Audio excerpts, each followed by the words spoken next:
Do'stlar, assalomu alaykum. Sizlardan bir savol kelyapti.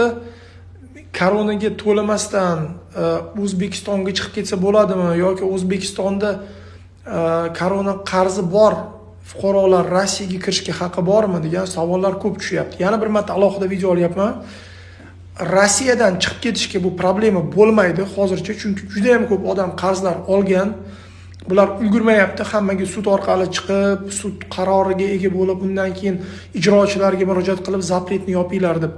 Bunga hozir bularning imkoniyati yo'q. Xullas, siz qarzingiz bo'lsa hozir Rossiyada 99% bemalol O'zbekistonga uchib ketasizlar. Agar siz O'zbekistonda bo'lsangiz va koronada qarzingiz qolgan bo'lsa, bu ham sizga Rossiyaga kirishga zapret olishga asos emas, chunki bu xususiy idora. Bu oddiy bank, bu davlat vakolatxonasi emas. Kimdir sizni shunday qo'rqitsa, qarz bermasangiz zapret qo'yamiz desa, ularga ishonmang.